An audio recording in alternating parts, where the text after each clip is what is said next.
Muy bien. Bienvenidos una vez más a todos. Si hay alguien que nos visita por primera vez, si alguien le invitó a nuestra oración, bueno, quiero decirle que hemos estado orando por usted. Aun cuando no le conocemos en persona, hemos estado orando, pidiéndole a Dios que este día, el evento de la resurrección, sea más que un evento. Que este día, lo que el Señor hizo en aquel día, cobre un sentido especial en nuestras vidas, y es nuestra oración.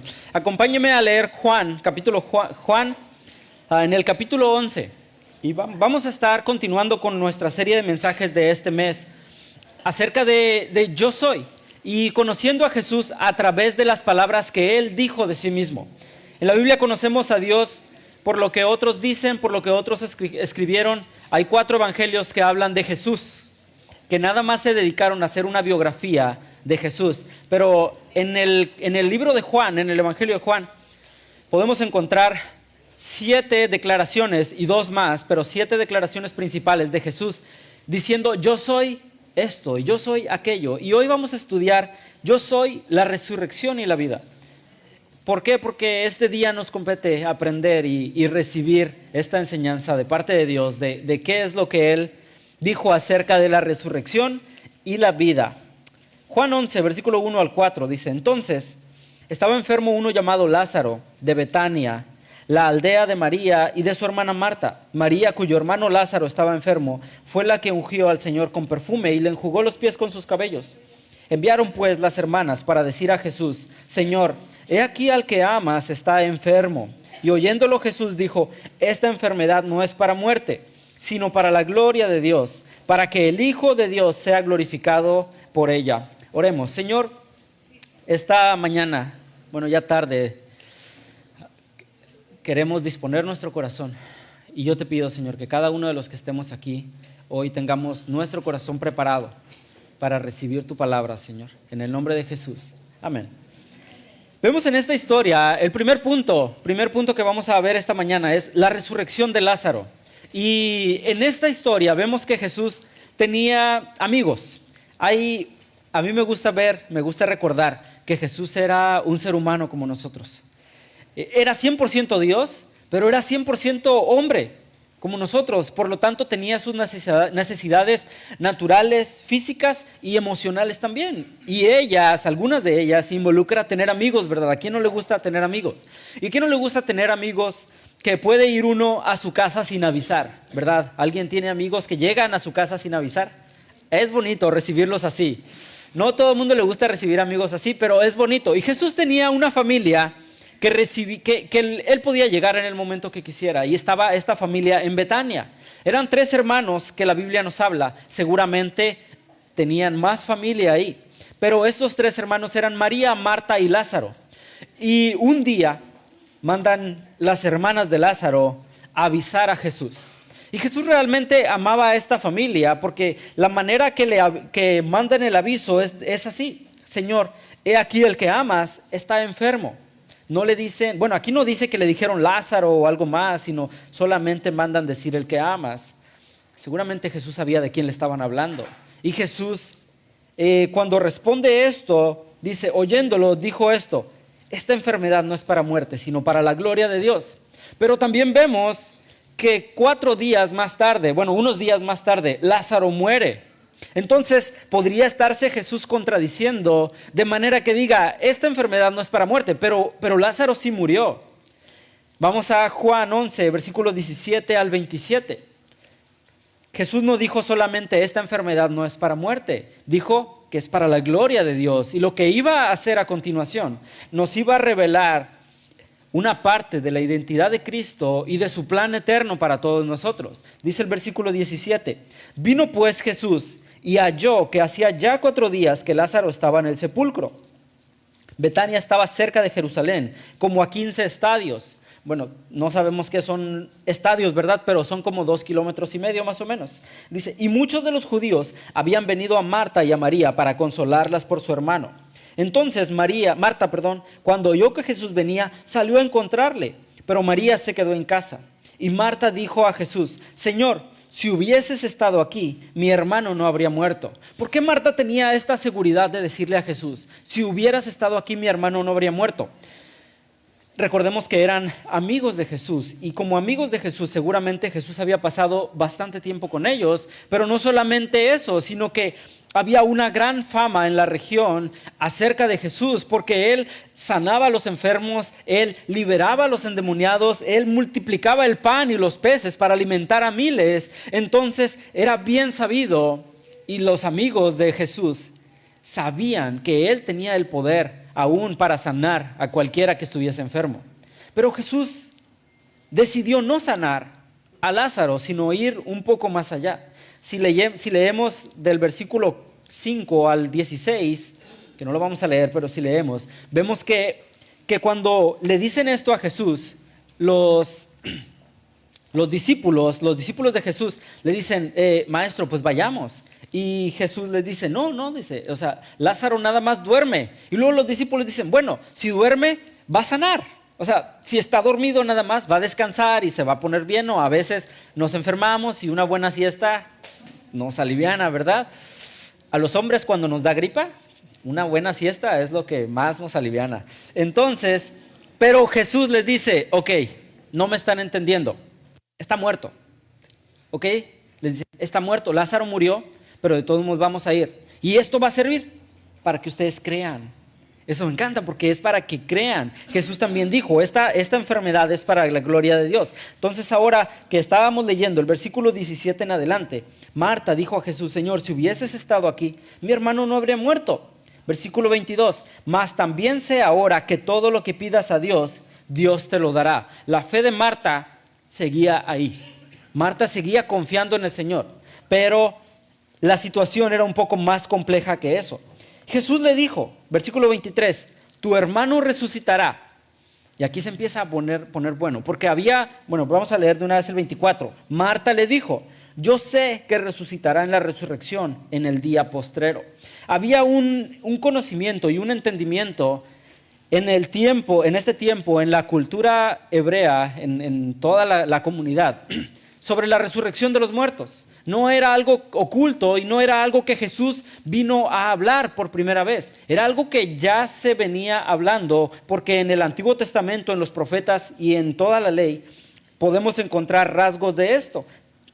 Daniel 12, versículo 2, dice de la siguiente manera, y muchos de los que duermen, es decir, de los que han muerto, muchos de los que duermen en el polvo de la tierra serán despertados, unos para vida eterna y otros para vergüenza y confusión perpetua. Ese es solamente uno de los versículos en el Antiguo Testamento que daba conocimiento a las personas en aquel tiempo y les daba la certeza de que habría resurrección.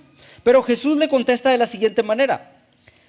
Le dijo Jesús, yo soy la resurrección y la vida. Entonces, y luego le dice, el que cree en mí, aunque esté muerto, vivirá. Y todo aquel que vive y cree en mí, no morirá eternamente. ¿Crees esto? Esto es lo que Jesús le está diciendo a Marta. Y aquí se empieza a poner muy, muy interesante. Porque Jesús dice, yo soy la resurrección y la vida. Marta dice, Jesús, yo sé que Lázaro en el día postrero, quiere decir en el último día, en el final de los tiempos, yo sé que Lázaro se va a levantar una vez más. Yo sé que va a resucitar. Pero Jesús le dice, no, Marta, no me estás entendiendo. Yo soy la resurrección y la vida. ¿Y qué significa esto, que Jesús es la resurrección y la vida? Pues Jesús estaba afirmando ser la fuente de las dos cosas. Jesús es la fuente, es de donde proviene la resurrección, pero Jesús también es la fuente de vida. Jesús es la fuente de vida. Jesús está diciendo, no hay resurrección aparte de mí y no hay vida eterna aparte de mí. Cosas que ellos creían entender, pero Jesús les está poniendo un nuevo concepto. Les está revelando realmente cómo son las cosas. Jesús no solo dice que Él es la resurrección, sino que lo demuestra y lo demuestra con poder. Entonces vemos más adelante, versículos más adelante, que María, lo lee en su casa, Juan 11, ahí apúntele, leer en mi casa, Juan 11.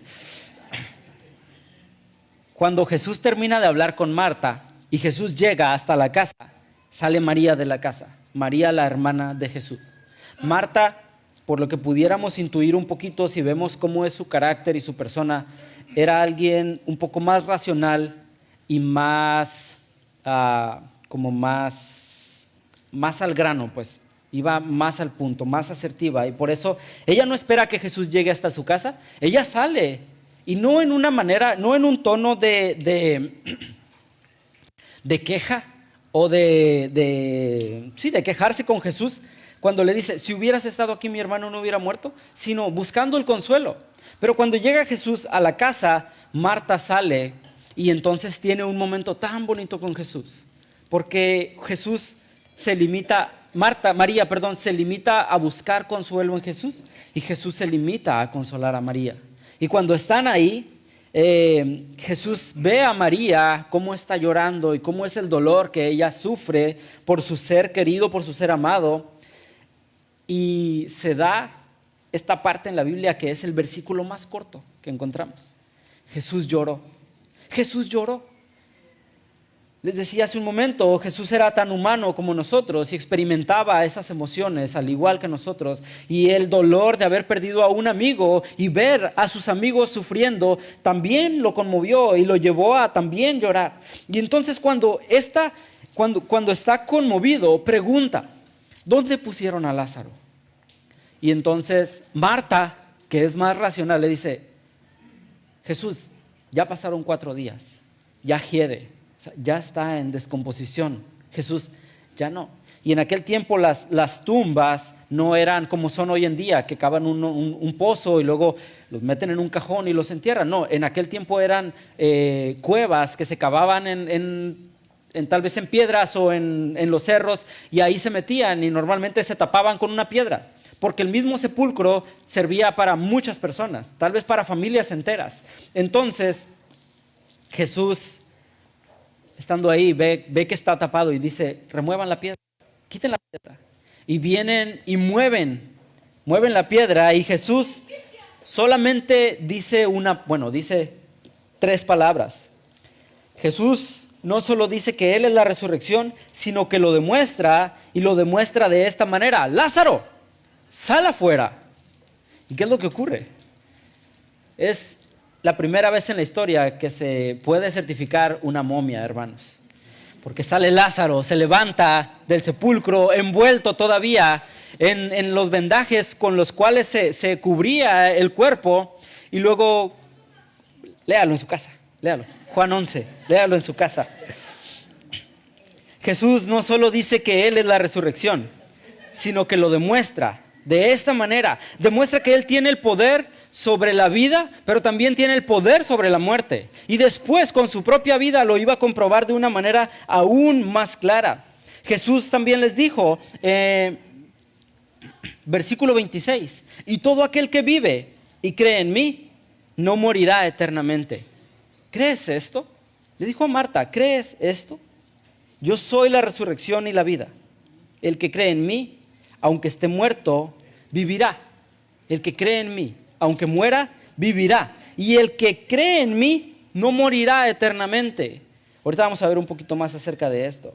Pero mire lo que dice Efesios 2, versículo 5. Cuando Jesús habla, dice, el que cree en mí, aunque esté muerto, vivirá. Quiere decir que aquel que ha puesto su confianza en Cristo vivirá para siempre. Porque aunque este cuerpo en algún momento va a llegar al sepulcro, porque todos los que estamos aquí, si Cristo no viene antes, vamos a morir. Todos vamos a morir, nadie tiene la vida comprada. Algunos les aterra más la muerte que a otros. Algunos no es tanto el suceso de la muerte, sino lo que viene después de. Algunos el separarse de sus seres queridos. No sabemos qué es lo que cada persona experimenta, pero lo que podemos todos los que estamos aquí con certeza experimentar es que aquel que cree en Cristo y que ha puesto su confianza en Él vivirá para siempre, es decir, eternamente. Eso sí podemos tener seguridad si usted ha creído en Cristo. Y creer en Cristo significa entregarle su vida, hacerle Señor de su vida, arrepentirse de sus pecados y poner a Cristo en el primer lugar. Efesios 2:5 ahora sí dice que aún estando nosotros muertos en pecados, nos dio vida juntamente con Cristo. Aún Dios no esperó que nosotros fuéramos buenas personas. Dios no esperó que nosotros fuéramos perfectos. Dios no esperó que nosotros pudiéramos lograrlo por nuestras propias fuerzas, porque es imposible. Porque nadie en sus propias fuerzas puede ganarse el cielo. Hermanos, el cielo no se gana. Bueno, Cristo lo ganó. Y a través de Él es que nosotros podemos ser parte. Pero en nuestras fuerzas no podemos. Por eso el apóstol Pablo en Efesios 2:5 dice, aún estando nosotros muertos en pecados, cuando todavía estábamos en esa situación, Cristo murió por nosotros.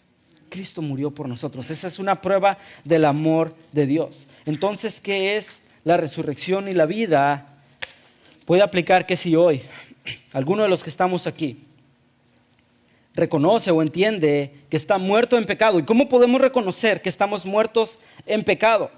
Podemos ver que nuestra vida no está yendo como debería de ir. Podemos ver que estamos cosechando tal vez o experimentando el fruto de nuestras malas decisiones.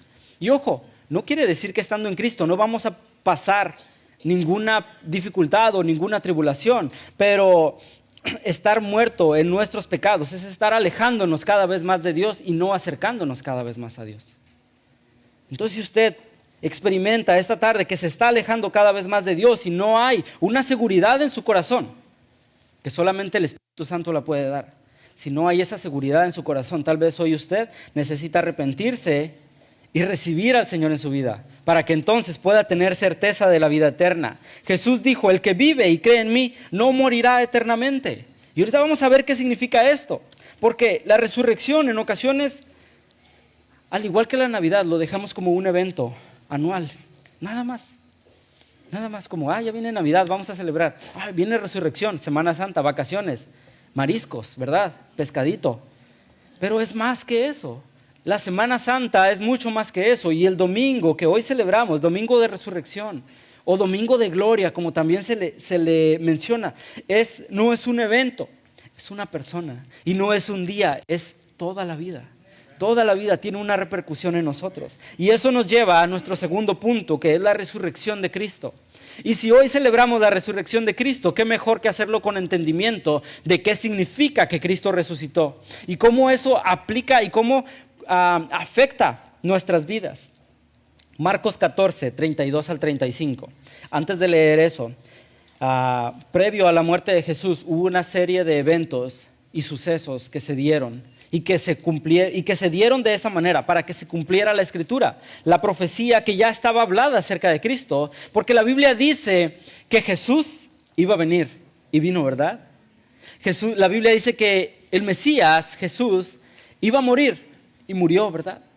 Y la Biblia dice que el Cristo, es decir, Jesús, iba a resucitar y resucitó de los muertos, y la Biblia dice que Jesús va a regresar y regresará, ¿verdad? Entonces, esta serie de eventos fueron para que se cumpliera la Escritura, pero en algunos de ellos que no vamos a leer, vemos esta última cena que Jesús tuvo con sus discípulos, esta última cena donde estuvo compartiendo con ellos e instituyó la celebración o la remembranza de la comunión, donde Él partió el pan. El jueves pasado nuestro pastor estuvo enseñando acerca de esto. Partió el pan y lo dio a sus discípulos y lo entregó, y también tomó la copa y la compartió con todos ellos en señal de que Él estaba entregando su vida para el perdón de pecados, para que todo aquel que en Él cree no se pierda, sino que tenga vida eterna. Pero después de eso, en Marcos 14, 32 dice, vinieron pues a un lugar que se llama Getsemaní, y dijo a sus discípulos, siéntense aquí, entre tanto que yo oro. Entonces, después de tener este tiempo juntos, después de que Judas, aquel que habría de traicionarlo, sale del lugar a hacer lo que tenía que hacer, Jesús se lleva a sus 11 discípulos restantes y se van a Getsemaní. Getsemaní significa prensa. El Getsemaní era una parte dentro del Monte de los Olivos donde se utilizaba y tenían estos enormes prensas, molinos, donde metían el fruto de la oliva y la prensaban para sacar el aceite. Y Jesús esa noche eligió ese lugar para pasar su último tiempo de oración antes de ser entregado, antes de ser apresado.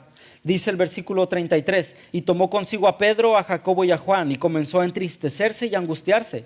Y les dijo, mi alma está muy triste hasta la muerte, quédense aquí y velen. Yéndose un poco más adelante, se postró en tierra y oró que si fuese posible, pasase de él aquella hora. No hay otra parte en la palabra, aparte cuando ahorita leímos de que Jesús lloró por su amigo, pero no hay otra parte donde Jesús exprese de tal manera que está triste, pero esa tristeza que lleva hasta la muerte. Y tal vez algunos de los que están aquí han experimentado en algún momento ese tipo de tristeza, esa angustia terrible que brota desde el interior y que uno no puede calmarlo, que uno no puede de ninguna manera minimizarlo.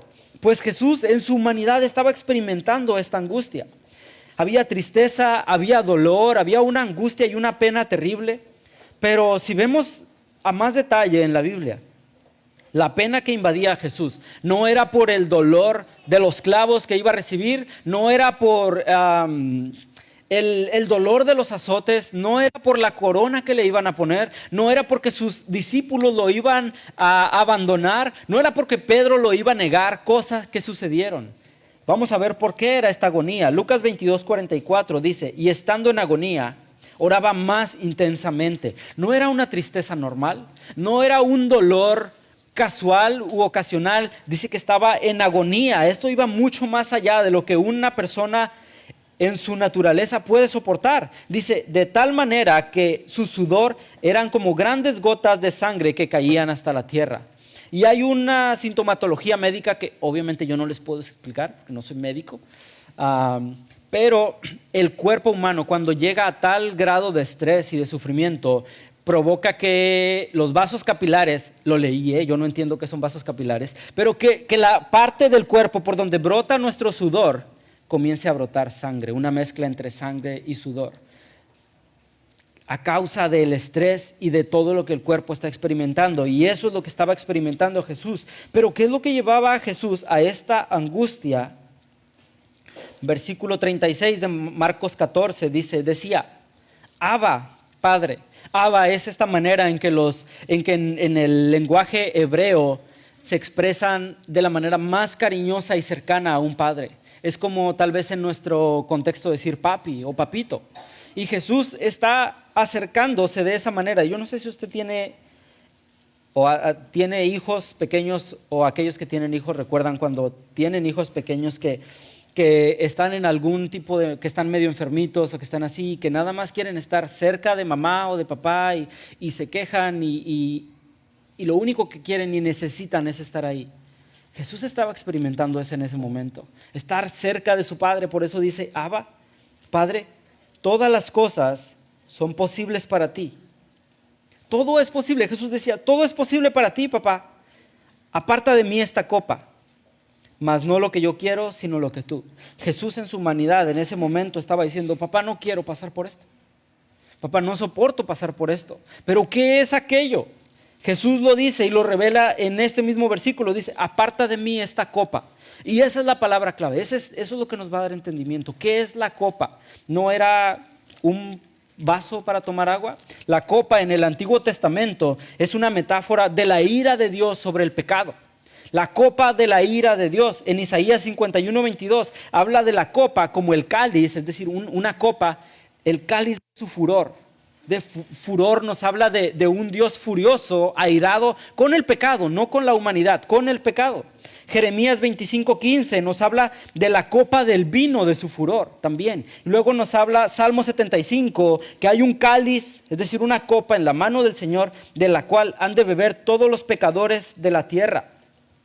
Entonces, lo que Jesús estaba experimentando no era la expectativa del sufrimiento físico, sino lo que aterraba a Jesús era saber que en pocas horas cargaría con el peso de la ira de Dios.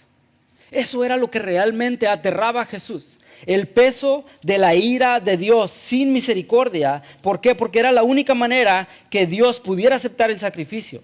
el abandono de su Padre. Jesús en más de una ocasión dijo, el Padre y yo uno somos. El Padre y yo somos uno desde el principio. Desde el principio han estado juntos y en este momento Jesús iba a sufrir el abandono de su Padre.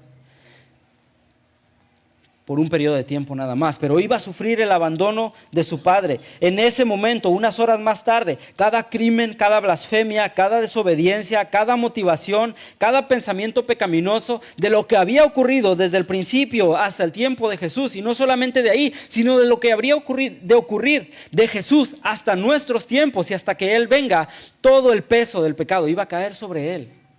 Toda la ira de Dios iba a caer sobre Él. Pero era necesario. Por eso Jesús dice, pero no sea mi voluntad sino la tuya. Si lo ponemos de una manera más práctica, el infierno que yo merecía fue cargado sobre Cristo.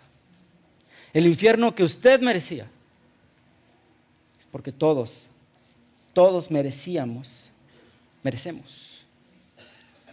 infierno. Merecemos estar separados de Dios por nuestro pecado.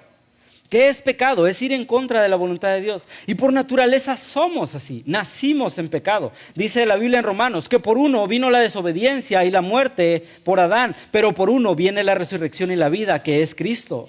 Entonces Dios debía poner toda su ira, Cristo tenía que sufrir ira sin misericordia, para que todos nosotros podamos disfrutar misericordia sin ira.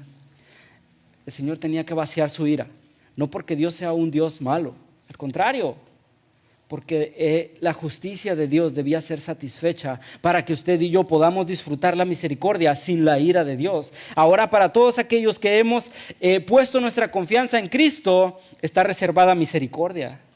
Pero para aquellos que rechazan al Señor, está reservada ira. Y hay un argumento actual. Muchas personas lo creen y dicen, pero es que ¿cómo me hablas de un Dios de amor que si lo rechazo me va a enviar al infierno? Y si lo vemos de una manera polarizada, pudieran tener razón, ¿no? La realidad es que no, porque si volteamos la pregunta, es ¿cómo un Dios de amor puede obligarte a estar con Él si tú no quieres? Dios no obliga a nadie, más pone los medios y dice, aquí estoy, yo estoy a la puerta y llamo, y si alguien quiere, puede venir a mí. El Señor puso todos los medios, el pago de nuestro pecado, más bien el precio de nuestro pecado fue pagado por Cristo, y ahora nosotros tenemos libre entrada ante Dios por medio de Jesucristo, no por nuestras obras, no por lo que podamos lograr, sino por medio de Jesucristo. Después de que Jesús estuvo en el monte, en el huerto del Getsemaní, pasa todo lo que tiene que pasar. Viene Judas con una turba de personas, besa a Jesús, ya todos conocemos esa historia, ¿verdad? Lo entrega, y de ahí Jesús va a un juicio, pero un juicio ilegal, un juicio que no tenía la veracidad que debería de haber tenido. Lo llevan primero con un sumo sacerdote, después con otro sumo sacerdote, bueno, con el suegro del sumo sacerdote, lo lastiman, lo golpean, lo avergüenzan, hacen todo lo que debían de hacer con ello. Pero en medio de todo esto debemos recordar que Jesús no fue asesinado. Jesús dio su vida. Jesús mismo dijo, yo doy mi vida, a mí nadie me la quita. Jesús dijo, yo doy mi vida, a mí nadie me la quita. Porque Jesús voluntariamente estaba haciendo el sacrificio que debía de ser entregado ese día. Después de eso, vemos que pasa todo lo de la crucifixión. Jesús expira, entrega su espíritu, dice consumado es, esta palabra que para nosotros significa todo está pagado, todo está saldado, no hay nada más que ustedes puedan hacer, solamente creer en mí. Y un hombre piadoso pide a Poncio Pilato que pueda bajar el cuerpo de Jesús y llevárselo para enterrarlo en un sepulcro. ¿Por qué? Porque ya venía, era el jueves, era la preparación para la Pascua. No podían hacer nada era viernes, no podían hacer nada el día de descanso, el día de reposo. Entonces toman a Jesús, lo envuelven, no como debía de ser. Por eso leímos al principio que las mujeres iban temprano, ¿verdad? El domingo por la madrugada, llevando todas sus especias para preparar el cuerpo. En la tradición judía, un cuerpo muerto debía ser preparado, debía ser envuelto y cubierto con especias aromáticas para que no se descompusiera tan rápido. Entonces lo metían después en el sepulcro, pero no había habido tiempo de eso. Pero ese domingo en la mañana vienen las mujeres, lo leímos en Lucas, creo que fue hace un rato con Enrique, pero ese día en la mañana, imaginen nada más, viernes en la noche, viernes en la tarde, crucifican a Jesús. Viernes antes de las 6 de la tarde, porque en la cultura hebrea el día termina a las 6 de la tarde y ese día comienza el siguiente. Entonces, por eso la Biblia dice que al tercer día, si nosotros hacemos nuestras cuentas como normalmente lo hacemos, no nos cuadra, ¿verdad? ¿Cómo dices? A ver, no fueron 3 días. Bueno, no son 72 horas, son 3 días en aquella cultura. Quiere decir que Jesús muere y la Biblia nos dice que muere alrededor de las 3 de la tarde del viernes, por eso se cuenta el viernes. A las 6 empieza el sábado y se va hasta las 6 de la tarde del próximo sábado, y a las 6 de la tarde del sábado comienza el domingo, y las mujeres en el despertar, en el amanecer del domingo, que es el tercer día, no es después de 3 días, es el tercer día, vienen con las especias listas para preparar el cuerpo de Jesús y entonces sí dejarlo en su última morada. Pero qué sorpresas se van a llevar, porque cuando llegan a la tumba había una piedra. Y yo no sé cómo pensaban, si eran muchas mujeres, nos habla de 3 nada más, pero si había más personas o pensaban que la piedra se iba a mover sola, porque era una piedra que cubría la entrada de un sepulcro, no era una piedrita, era algo considerable. Pero cuando llegan, la piedra ya no estaba en ese lugar. Cuando llegan, la piedra ya no estaba, y entonces hay un hombre, un ángel ahí adentro, un hombre vestido de blanco con ropas resplandecientes, y les dice algo importantísimo. Les dice: ¿por qué buscan entre los muertos al que vive? ¿Por qué están buscando entre los muertos al que vive? Y es normal que después de haber visto todo lo que Jesús sufrió y padeció, se les haya olvidado que Jesús había dicho que al tercer día Él iba a resucitar. Porque Jesús mismo les dijo: tengo que subir a Jerusalén, donde voy a ser entregado, donde voy a ser azotado, donde voy a ser crucificado y voy a morir, pero al tercer día voy a resucitar. Jesús les había dicho, pero todo este proceso tal vez les llevó a olvidarlo, a dudar un poco. ¿Quién no duda de repente? Y más en semejantes situaciones. Pero llegan y la piedra ya no está, y un hombre les dice: hey, ¿por qué buscan entre los muertos al que vive? Jesús resucitó, vayan a decírselo a los discípulos. Y ellas salen de ese lugar. La piedra no fue removida para que Jesús saliera. Jesús podía haber salido aún con la piedra ahí. Porque vemos después de esto, Jesús se aparece a los discípulos, y los discípulos estaban orando en el aposento alto, es decir, en un segundo piso, en un cuarto, y Jesús atraviesa la pared. Jesús entra, no tenía necesidad de abrir nada, no tenía necesidad de quitar una piedra, pero la piedra no fue removida para que Jesús saliera, sino para que otros pudieran entrar y pudieran confirmar que Jesús no estaba ahí. Y después de ese día nadie encontró a Jesús en su tumba. No lo encontraron las mujeres, no lo encontró Pedro, no lo encontró la guardia romana, no lo encontró nadie, porque Jesús no está en la tumba, Jesús resucitó. Por eso no está ahí.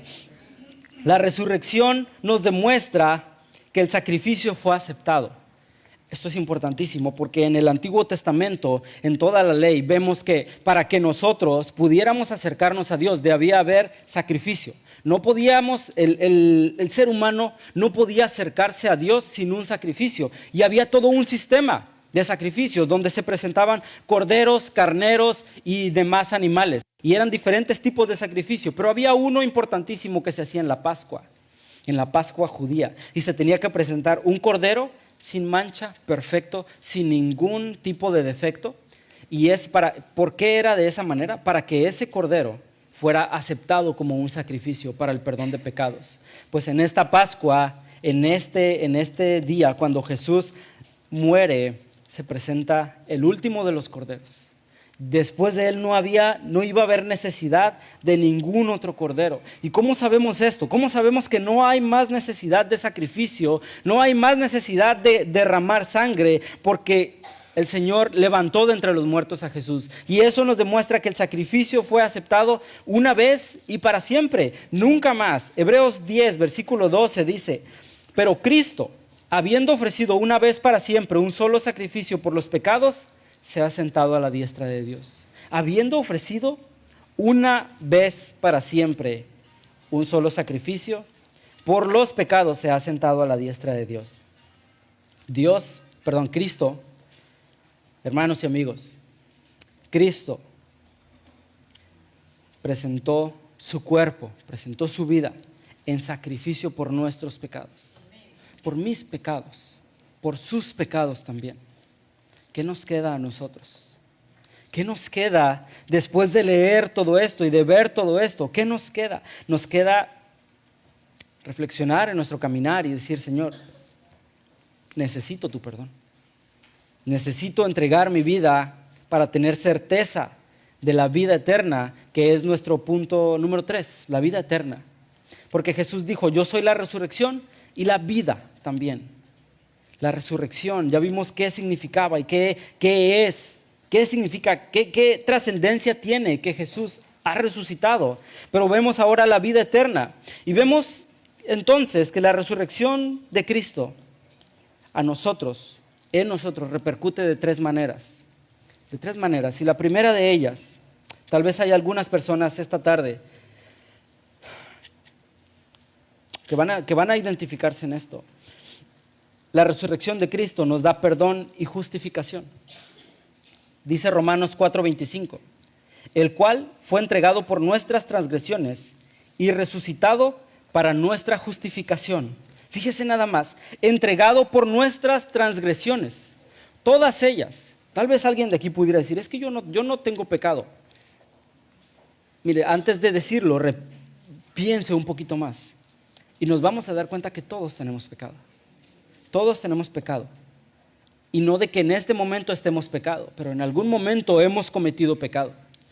Y en Dios, a través de la ley, si una vez pecamos, tenemos necesidad de arrepentirnos. Una sola vez. No creo que haya alguien en este lugar que nunca en su vida haya pecado. ¿Sabe por qué no creo eso? Porque la Biblia dice que solamente hubo uno que no pecó. Y ese fue Cristo, y por eso el sacrificio fue aceptado. Entonces todos los que estamos aquí, en algún momento necesitamos arrepentirnos. Y necesitamos aceptar el perdón de Dios a través de Cristo Jesús. Pero el perdón viene luego del arrepentimiento, no viene de una manera así nada más. Tenemos que arrepentirnos. 1 Corintios 15:14 dice: y si Cristo no resucitó, vana es entonces nuestra predicación y vana es también nuestra fe. Si Cristo no hubiera resucitado, nuestra creencia no tendría fundamento. Si Cristo no se hubiera levantado de los muertos, nada de lo que nosotros predicamos, proclamamos y hacemos tendría fundamento, porque entonces el sacrificio no hubiera aceptado y Cristo no hubiera sido el Mesías realmente. Pero como Cristo resucitó, y no solamente la Biblia lo dice, hay más documentos históricos que respaldan a Cristo resucitado. Entonces nuestra fe es viva, nuestra fe tiene fundamento. Y el apóstol Pablo les escribe a los Corintios y les dice: si Cristo no resucitó, vana es entonces nuestra predicación y vana es también nuestra fe. Pero la contraparte de esto es que como Cristo resucitó, nuestra fe tiene sentido y nuestra predicación también tiene sentido. Entonces regresamos a Romanos 4:25, que dice: el cual fue entregado por nuestras transgresiones y resucitado para nuestra justificación. ¿Qué es esto de justificación? La muerte de Cristo pagó el precio por nuestros pecados, pero su resurrección es la prueba de que el pago fue aceptado. Cuando usted paga en algún lugar, y este es un ejemplo muy grotesco, no grotesco, pero no tan al lugar. Pero cuando usted paga algo en un lugar, le dan su recibo, ¿verdad? Ya, mira, aquí está, tu pago fue aceptado. El pago por nuestros pecados a través de Cristo fue aceptado, y nuestro comprobante es la resurrección. Si Cristo no hubiera resucitado, quiere decir que el pago por el pecado no fue aceptado, por lo tanto no somos justificados. Pero Cristo murió por nuestros pecados y su resurrección es la prueba. Por eso este día tiene tanta trascendencia en la vida de cualquiera que decide entregarle su vida al Señor. ¿Por qué? Porque podemos ver que la resurrección nos justifica en el Señor. Que su resurrección nos justifica. ¿Qué es esto de justificar? Es que nosotros, por nuestros méritos, no podíamos acercarnos a Dios, pero Dios a través de Cristo nos hace justos. Porque no hay ni uno solo justo, solamente Cristo, y a través de Él somos justificados. Habrá alguien esta tarde que en su corazón dice: Yo necesito ese perdón. Yo necesito esa justificación. Si usted está experimentando en su corazón eso, ahí en su lugar, no vamos a hacer un llamado ni vamos a pedirle que venga acá o vamos a ir a orar por usted, porque esta es una obra del Espíritu Santo en su corazón.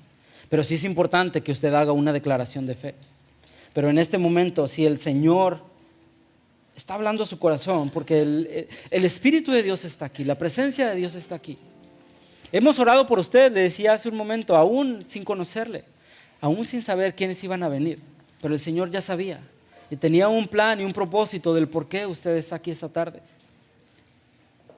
Y si usted necesita esta tarde la seguridad de saberse perdonado y justificado en su corazón, dígale a Dios: Señor, tal vez toda mi vida he tratado de esforzarme en ganarme el cielo, en ganarme la salvación, pero aún no estoy seguro, o no estaba. Pero esta tarde quiero tener esa seguridad. En el nombre de Jesús. Amén. Segunda manera que nos afecta la resurrección del Señor, de Jesús, es que nos da poder para vivir una vida nueva en el presente. Efesios 2:6 dice: y juntamente con Él nos resucitó. Esto es espiritualmente. Jesús, al ser resucitado, juntamente con Él nos resucita, y dice: y asimismo nos hizo sentar en lugares celestiales con Cristo. Nos da el poder para vivir una vida nueva. En el presente ya estamos resucitados espiritualmente con Cristo. ¿Sabe por qué? Cuando Jesús estaba en este mundo, enseñó todas las cosas a sus discípulos y a todos aquellos que iban a donde Él estaba. Pero un día les dijo: es necesario que yo me vaya. Y la manera en que Jesús se iba a ir era a través de su muerte, su resurrección y su ascensión al cielo. En Hechos 1 leemos que Jesús fue levantado al cielo y que ahora está a la diestra del Padre, como nos menciona aquí Efesios 2:6. Sentar en lugares celestiales con Cristo, que es donde está Él. Y cuando Él hiciera todo eso, Él dijo y prometió. Y si lo prometió, lo cumplió. Era promesa, se cumple, que Él enviaría a otro consolador, a un ayudador, alguien que iba a estar al lado nuestro cada día de nuestras vidas para ayudarnos. La resurrección de Cristo permitió que Él pudiera enviarnos al Espíritu Santo para que esté con nosotros y nos pueda ayudar en esta vida nueva, que nos dé el poder para vivir una vida nueva. Porque yo pienso, yo en mi vida lo he experimentado, y pienso que más de uno de los que estamos aquí hemos experimentado que en ocasiones nos esforzamos tanto por vivir una vida diferente y no podemos. Nos esforzamos tanto y nos es insuficiente nuestras ganas, nos quedamos a medias. Nos esforzamos por cambiar, nos quedamos a medias. Nos esforzamos por dejar ciertas actitudes o ciertos comportamientos y nos quedamos a medias. Pero cuando nosotros le entregamos nuestra vida al Señor, Él manda un ayudante que va a estar con nosotros en todo momento. Dice la Biblia que Él está con nosotros en todo momento. En el presente ya estamos resucitados espiritualmente con Cristo. El mismo poder que levantó de los muertos a Cristo opera hoy en nosotros. Fíjese, el poder de Dios levantando a Jesús de los muertos hoy opera en nosotros. Es decir, está en todo aquel que le ha entregado su vida al Señor. Tercera manera que el Señor nos bendice a través de su resurrección es que nos asegura nuestra propia resurrección en un futuro.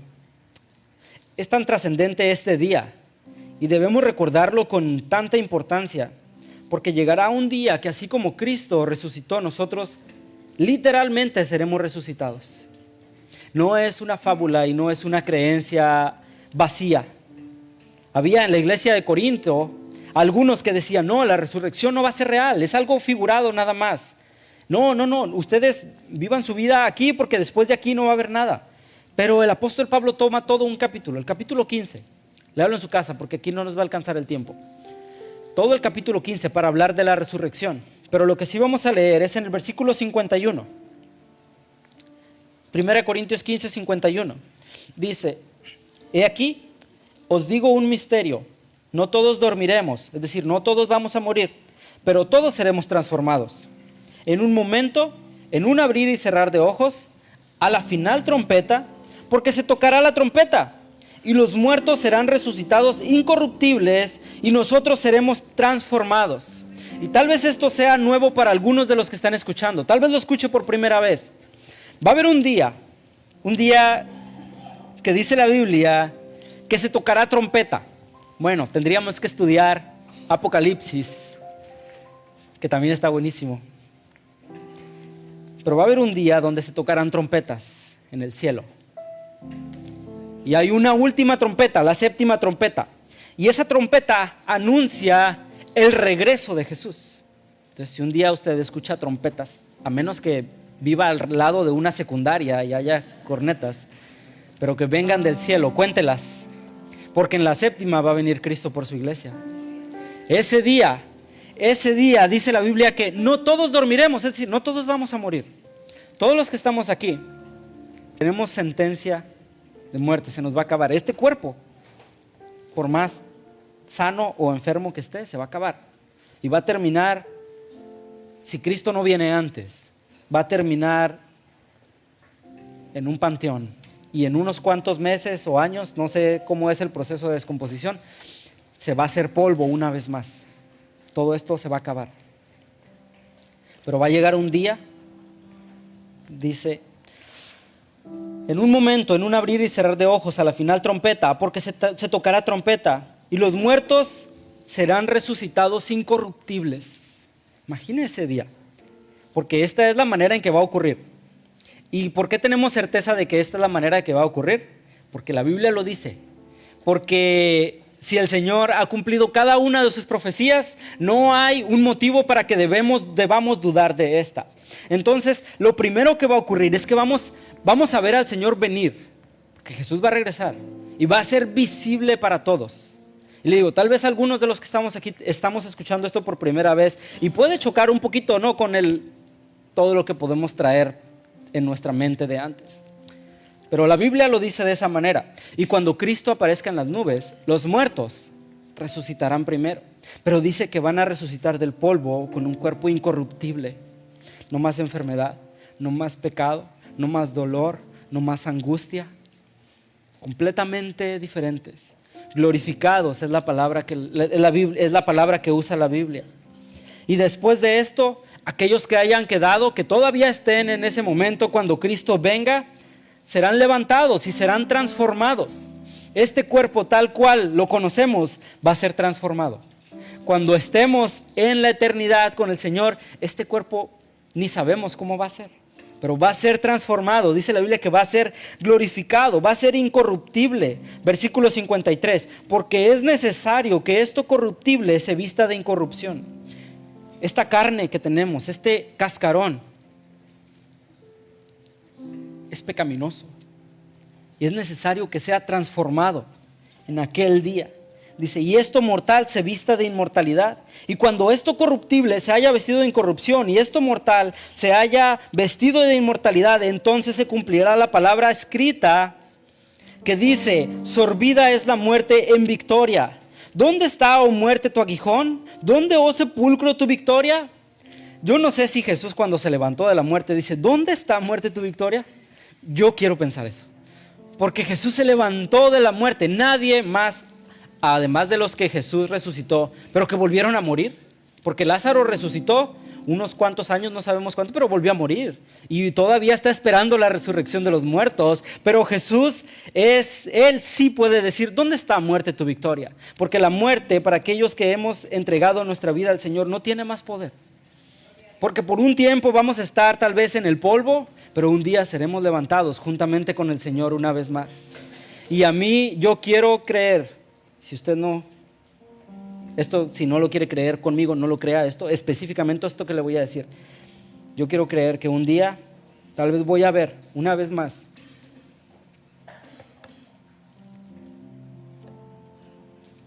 aquellos que murieron en el Señor. Pero ya no preocupado por lo que podamos experimentar, ya no preocupado por lo que podamos vivir en este mundo, ya sin aflicciones, sin dolor, sin penas, sino solamente con un corazón listo, con todo mi ser listo para adorar a Dios, que va a ser lo único que va a importar en aquel día. En aquel momento.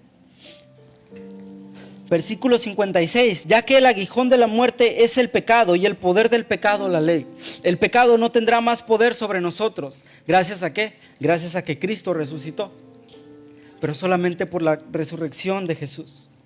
Dice el versículo 57, mas gracias sean dadas a Dios que nos da la victoria por medio de nuestro Señor Jesucristo. Hermanos, este día es un día de victoria. Es un día de victoria y todos aquellos que ponemos nuestra confianza en Cristo podemos salir de este lugar victorioso. Y antes de terminar, quiero darle, yo no le doy oportunidad, ese es el Señor, pero quiero ser obediente a lo que Dios ha puesto en mi corazón. Y si este día usted no tiene la seguridad de la vida eterna, porque no es un juego, no es algo trivial, es la vida eterna. Daniel 12:2 dice que en aquel día, si lo podemos poner una vez más por favor en pantallas, que en aquel día muchos de los que duermen en el polvo de la tierra serán despertados, unos para vida eterna. ¿Sabe quién va a ser despertado para vida eterna? El que puso su confianza en Cristo. Y otros para vergüenza y confusión perpetua. En aquel día, si usted decide no creer este día o en este tiempo, en aquel día va a creer. Pero será muy tarde. Dice la Biblia que será para vergüenza y confusión perpetua. Quiero animarle que este día, todos los que estamos aquí, salgamos victoriosos. Hay victoria en Cristo para aquellos que le entregan su vida. Cierre sus ojos un momento. Si gusta, cerrar sus ojos un momento. Y permítame hacer una oración y usted en su corazón, reflexione un momento. Señor, esta mañana estamos bien agradecidos porque resucitaste, Jesús, porque no te quedaste en la tumba, porque venciste la muerte y eso transforma completamente nuestras vidas y transforma completamente de aquí en adelante, Señor. Pero si hay alguien este día que no tiene certeza, que no tiene seguridad de la vida eterna y de la resurrección, Señor, pido que hables a su corazón y esta tarde, Señor, pueda recibirte, arrepentirse de sus pecados, Señor, y volverse a ti, Señor. Tú que eres el camino, la verdad y la vida, tú que eres el pan de vida, tú que eres el buen pastor, tú que eres la resurrección y la vida, porque fuera de ti no hay más, Señor, no hay vida, no hay esperanza, Señor, solamente en ti. Danos la fe para creerlo, Señor, y danos la fe también para vivirlo. Danos la fe para este día salir de este lugar victorioso, Señor. Cada uno de las personas que está aquí, que ha experimentado eso, Señor, en su corazón, que hoy quede sellado, Señor, y que hoy sus vidas puedan comenzar a experimentar, Señor, la vida eterna desde hoy, Señor. Desde hoy la vida eterna, Señor, porque tú transformas cada uno de nuestros días, Señor. Te damos gracias en el nombre de Jesús. Amén. Y quiero invitarle que se ponga de pie y que esta tarde terminemos celebrando en victoria.